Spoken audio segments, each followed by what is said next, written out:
Hello students, आज हम पढ़ रहे हैं हिंदी व्याकरण का क्लास 5 का लेसन नंबर 10 जिसका नाम है क्रिया और काल मीन्स वर्ब एंड टेंस।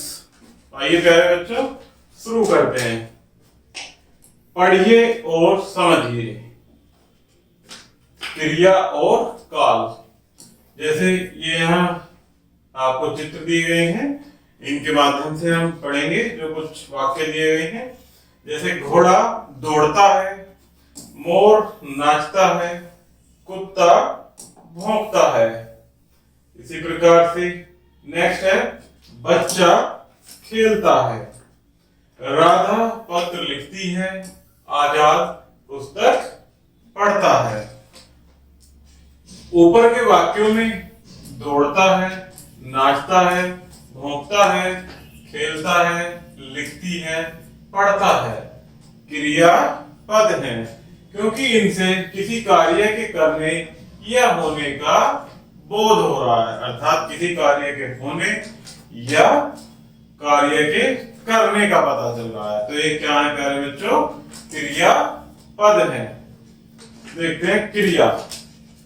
जिस शब्द से किसी काम के करने या होने का बोध होता है उसे क्रिया कहते हैं, अर्थात जिस शब्द से किसी काम के करने या होने का पता चलता है उसे क्रिया कहते हैं। जैसे घोड़ा दौड़ता है, मोर नाचता है, अर्थात नाचने से क्या पता चल रहा है कि मोर नाचता है, अर्थात यह एक क्रिया है।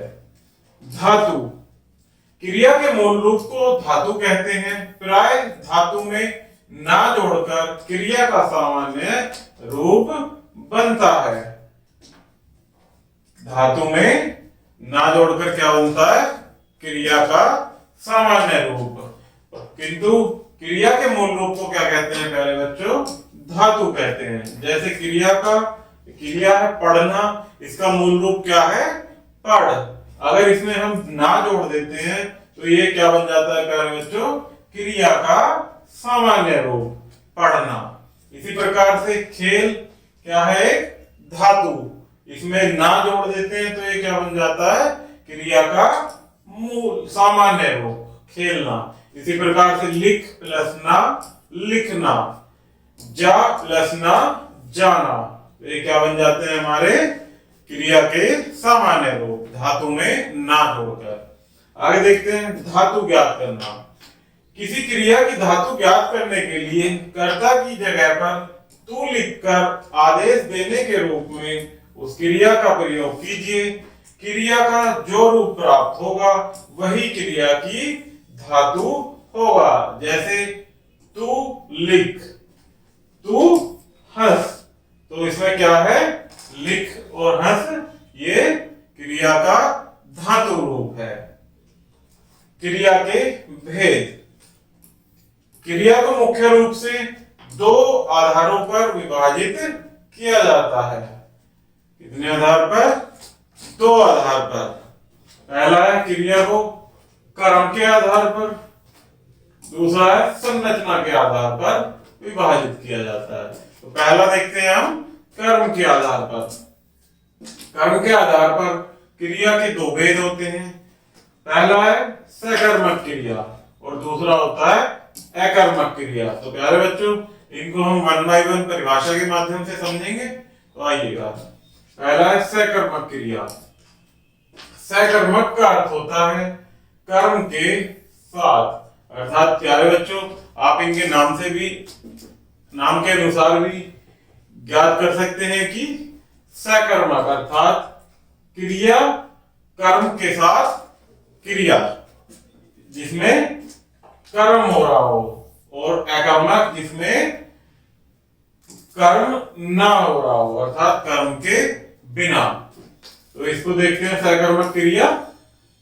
सकर्मक क्रियाएं कर्म के बिना पूरी नहीं होती है। जैसे राधा पत्र लिखती है, केशव पुस्तक पढ़ता है, राजू आम खाता है, पिताजी अखबार पढ़ते हैं, अर्थात बिना कर्म के क्रियाएं पूरी नहीं होती। जैसे ऊपर लिखे वाक्यों में पत्र, पुस्तक, आम, अखबार अपने साथ आई क्रियाओं के कर्म है। अपने साथ आई क्रियाओं के कर्म है। अतः लिखती है, पढ़ता है, खाता है, पढ़ते हैं, ऐसी क्रियाएं हैं सकर्मक क्रियाएं हैं। परिभाषा देखते हैं सकर्मक क्रिया की कि जिस क्रिया के पूर्ण होने के लिए कर्म का होना आवश्यक होता है उसे सकर्मक क्रिया कहते हैं। अर्थात जिस क्रिया को पूरा करने के लिए कर्म की आवश्यकता होती है उस क्रिया को क्या कहते हैं प्यारे बच्चों? सकर्मक क्रिया। नेक्स्ट देखते हैं अकर्मक क्रिया। अकर्मक का अर्थ होता है कर्म के बिना, अर्थात अकर्मक क्रियाएं कर्म के बिना पूरी होती हैं, इनमें कर्म की आवश्यकता नहीं होती। जैसे रानी रूठ गई है, रानी रूठ गई है, राजा हंसता है, रानी रूठ गई है और राजा हंसता है। रानी रूठ गई है, राजा हंसता है, राजकुमार रोता है, सेविका सोती है। ऊपर लिखे वाक्यों में रूठ गई है, हंसता है, रोता है, सोती है क्रियाओं के कोई कर्म नहीं है, अर्थात बिना कर्म के ये क्रियाएं अकर्मक हैं। सकर्मक में कर्म के साथ होता है और अकर्मक में कर्म के बिना होता है। अकर्मक की परिभाषा देखते हैं कि जिस क्रिया के पूर्ण होने के लिए कर्म का होना आवश्यक नहीं होता है उसे अकर्मक क्रिया कहते हैं, अर्थात जिसमें कर्म की आवश्यकता नहीं होती। सकर्मक तथा अकर्मक क्रियाओं की पहचान, इन दोनों की पहचान कैसे करेंगे तो आइए जानते हैं। सामान्य रूप से सकर्मक तथा अकर्मक क्रियाओं को पहचानने के लिए क्रिया से पहले क्या, किसे या किसको प्रश्नवाचक शब्द लगाकर प्रश्न किया जाता है। यदि उत्तर प्राप्त हो जाता है तो क्रिया सकर्मक मानी जाती है और यदि उत्तर न मिले तो क्रिया अकर्मक मानी जाती है। जैसे उदाहरण के माध्यम से समझें प्यारे बच्चों, मोहन फल खाता है, तो क्वेश्चन इसमें अगर हम प्रश्न करते हैं कि क्या खाता है, फल खाता है, इट मीन्स ये क्या है? सकर्मक क्रिया। जब हमें यहाँ क्या, किसे या किसको का उत्तर अगर मिल रहा है तो वह सकर्मक क्रिया है और अगर नहीं मिल रहा है तो वह अकर्मक क्रिया है। कंचन रूठी है, हम पूछे क्या रूठी है तो कोई उत्तर नहीं मिलता, अर्थात ये क्या है? अकर्मक क्रिया है। मुझे उसने बुलाया, किसने बुलाया? उसने बुलाया। ये किसको, किसे या क्या जब हम प्रश्न करेंगे, मुझे उसने बुलाया, मुझे इसमें पूछेंगे कि किसे बुलाया, मुझे बुलाया, यहाँ क्या है? सकर्मक क्रिया। इस प्रकार से अध्यापक ने छात्र को पढ़ाया, किसको पढ़ाया या किसे पढ़ाया? छात्र को पढ़ाया। तो प्यारे बच्चों यहाँ भी क्या है? आपकी सकर्मक क्रिया। किंतु यह ध्यान रखना चाहिए कि वाक्य में कभी कभी सकर्मक क्रियाओं के कर्म लुप्त होते हैं, अतः वाक्य क्या, किसे या किसको लगाने पर कोई उत्तर प्राप्त नहीं होता है। ऐसी स्थिति में हमें ध्यान रखना चाहिए कि जो क्रिया कर्म के बिना संपन्न न हो सके वह सकर्मक क्रिया होती है और जो क्रिया कर्म के बिना संपन्न हो जाए वह अकर्मक क्रिया होती है। तो इसमें उदाहरण के माध्यम से समझते हैं प्यारे बच्चों। देना, लेना, खाना, पीना, पढ़ना, लिखना आदि सकर्मक क्रियाएं हैं क्योंकि बिना कर्म के ये पूरी नहीं हो सकती। नेक्स्ट है रूठना, चीखना, हंसना, भागना, रोना, चलना, दौड़ना, घूमना, झूमना आदि अकर्मक क्रियाएं हैं क्योंकि ये बिना कर्म के संपन्न हो सकती हैं। अर्थात सकर्मक में कर्म की आवश्यकता होती है और अकर्मक में कर्म के बिना ही क्रियाएं पूर्ण हो जाती हैं। नेक्स्ट है संरचना के आधार पर। संरचना के आधार पर क्रिया के 5 भेद होते हैं, जिसमें पहला होता है सामान्य क्रिया, दूसरा संयुक्त क्रिया, तीसरा नाम धातु क्रिया, चौथा प्रेरणार्थक क्रिया, पांचवा पूर्वकालिक क्रिया। तो प्यारे बच्चों ये 5 प्रकार के भेद होते हैं। संरचना के आधार पर क्रिया के कुल 5 भेद होते हैं। तो इन्हें प्यारे बच्चों हम परिभाषा के माध्यम से 1 बाय 1 समझेंगे। तो देखते हैं क्या है सामान्य क्रिया। यदि किसी वाक्य में एक ही क्रियापद का प्रयोग किया गया हो तो उस क्रियापद को सामान्य क्रिया कहते हैं। जैसे राम विद्यालय गया, राजू ने दूध पिया, अर्थात इसमें एक ही क्रियापद का प्रयोग हुआ है। तो यह क्या है प्यारे बच्चों? सामान्य क्रिया। गया, पिया, ये क्या है? एक ही क्रियापद है इसमें, अर्थात एक ही क्रिया दी गई है। नेक्स्ट है संयुक्त क्रिया। किसी वाक्य में एक से अधिक क्रियापदों का प्रयोग किया गया हो तो उन्हें संयुक्त क्रियाएं कहते हैं। सामान्य क्रिया में क्या था कि एक क्रियापद, और संयुक्त क्रिया में किसी एक वाक्य में एक से अधिक क्रियापदों का प्रयोग होना क्या कहलाता है? संयुक्त क्रिया। जैसे राम विद्यालय जा चुका है, राजू ने दूध पी लिया। जा चुका है और दूध पिया या पी लिया, तो ये क्या है प्यारे बच्चों? इसमें एक से अधिक क्रियापद दिए गए हैं, तो ये क्या है? संयुक्त क्रियापद। नेक्स्ट होता है नाम धातु क्रिया। जो क्रियाएं संज्ञा, सर्वनाम, विशेषण आदि से बनती हैं उन्हें नाम धातु क्रिया कहते हैं। अर्थात वे क्रियाएं जो संज्ञा, सर्वनाम या विशेषण आदि से बनती हैं उन्हें क्या कहते हैं? नाम धातु क्रिया। जैसे यहाँ कुछ उदाहरण दिए हैं प्यारे बच्चों, इन्हें हम पढ़ते हैं। जैसे संज्ञा क्रिया, जैसे हाथ एक संज्ञा है तो इससे क्रिया क्या बनेगा? हथियाना। लात क्रिया है तो लतियाना। बात बतियाना। शर्म शर्माना। झूठ झुटलाना। सर्वनाम से क्रिया अपना अपनापन। विशेषण से क्रिया बनाएंगे तो प्यारे बच्चों दोहरा दोहराना। टिम टिमटिमाना। और अनुकरणवाची शब्द से क्रिया बनाएंगे तो हिनहिनाना। खटखट खटखटाना। थपथप थपथपाना। बड़बड़ बड़बड़ाना। तो ये कैसी क्रियाएं प्यारे बच्चों? नाम धातु क्रियाएं। इसके बाद देखते हैं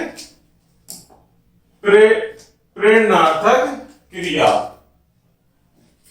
प्रेरणार्थक का अर्थ होता है प्रेरणा के अर्थ में जिस क्रिया को कर्ता स्वयं न करके किसी दूसरे को प्रेरित करके करवाता है उसे प्रेरणार्थक क्रिया कहते हैं। जैसे राम मोहन से पत्र लिखवाता है, अर्थात किसी और को प्रेरित करके कार्य करवाता है, तो वहां क्या होती है? प्रेरणार्थक क्रिया। जैसे लिखवाता है अर्थात किसी और से लिखवाता है, तो ये क्या है प्यारे बच्चों? प्रेरणार्थक क्रिया।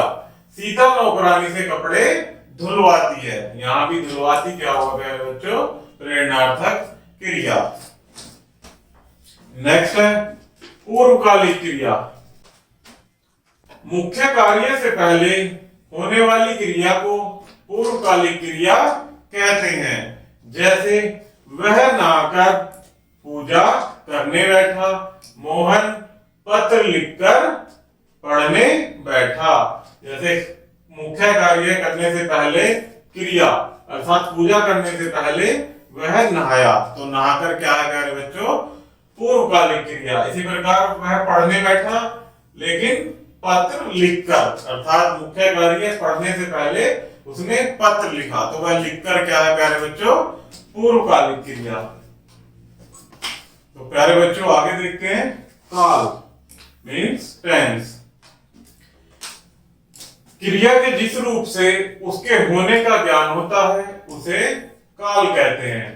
जैसे अहमद ने गीत गाया था, काम बीते समय में समाप्त होने की सूचना, अर्थात क्रिया के जिस रूप से उसके होने का समय का ज्ञान होता है उसे क्या कहते हैं? काल। तो यहाँ क्या हो रहा है? गीत गाया था, अर्थात काम बीते समय में होने की सूचना मिल रही है, समय का पता चल रहा है कि उसने कब गाया था। इसी प्रकार से नेक्स्ट है अहमद गीत गा रहा है, अर्थात काम वर्तमान में होने की सूचना मिल रही है, वर्तमान में कार्य हो रहा है। अहमद गीत गाएगा अर्थात कार्य के आने वाले समय में होने की सूचना मिल रही है। तो ये क्या है प्यारे बच्चों, काल अर्थात समय का ज्ञान हो रहा है। काल के भेद, काल के 3 भेद होते हैं, पहला भूतकाल, दूसरा वर्तमान काल और तीसरा भविष्य काल। तो प्यारे बच्चों इनको भी परिभाषा के माध्यम से समझते हैं वन बाय वन। पहला है भूतकाल, क्रिया का जो रूप काम के बीते समय में पूरा होने का बोध कराता है उसे भूतकाल कहते हैं। जैसे पेड़ से फल गिरा, श्याम ने पढ़ा था, अर्थात बीते हुए समय में कार्य पूर्ण हो चुका है। फल गिरा अर्थात पहले ही गिर चुका है, श्याम ने पढ़ा था वर्तमान में न होकर पहले ही बीते समय में हो चुका है। इसी प्रकार से नेक्स्ट है वर्तमान काल, क्रिया का जो रूप वर्तमान समय में कार्य के होने का बोध कराता है उसे वर्तमान काल कहते हैं, जो वर्तमान में चल रहा है। जैसे सोहन फल खा रहा है अर्थात वर्तमान में भी अभी भी खा रहा है। मोहन पढ़ता है अर्थात मोहन पढ़ता है, वर्तमान में भी पढ़ रहा है। नेक्स्ट देखते हैं प्यारे बच्चों भविष्यत काल, क्रिया का जो रूप आने वाले समय में कार्य के होने का बोध कराता है उसे भविष्यत काल कहते हैं। जैसे सोहन फल खाएगा अर्थात आने वाले समय में खाएगा, कब खाएगा पता नहीं अर्थात अभी नहीं खाया तो आने वाले समय में खाएगा। मोहन पुस्तक पढ़ेगा, अभी ना पढ़ के आने वाले समय में पढ़ेगा। तो ये प्यारे बच्चों क्या हुआ यहाँ भविष्य काल। याद रखिए, तो प्यारे बच्चों यहाँ कुछ पॉइंट्स दिए गए हैं जिन्हें हम वन बाय वन पढ़ेंगे और आप याद भी रखेंगे। तो पहला पॉइंट है इसमें क्रिया की पूर्णता के लिए यदि कर्म आवश्यक हो तो वहां सकर्मक क्रिया होगी। नेक्स्ट है क्रिया की पूर्णता के लिए कर्म आवश्यक न हो तो वहां अकर्मक क्रिया होगी। कर्म आवश्यक है तो सकर्मक क्रिया और आवश्यक नहीं है तो अकर्मक क्रिया। सकर्मक तथा अकर्मक क्रिया को पहचानने के लिए क्रिया से पहले क्या, किसे या किसको लगाकर प्रश्न करते हैं। नेक्स्ट है क्या, किसे, किसको लगाकर प्रश्न करने पर यदि उत्तर मिले तो सकर्मक क्रिया होगी, और यदि क्या, किसे या किसको लगाकर प्रश्न करने पर यदि उत्तर न मिले तो अकर्मक क्रिया होगी। तो प्यारे बच्चों यह हमारा लेसन यही समाप्त होता है। आशा करता हूं कि आपको वीडियो जरूर पसंद आई होगी, तो चैनल को लाइक एंड सब्सक्राइब जरूर कीजिएगा। धन्यवाद।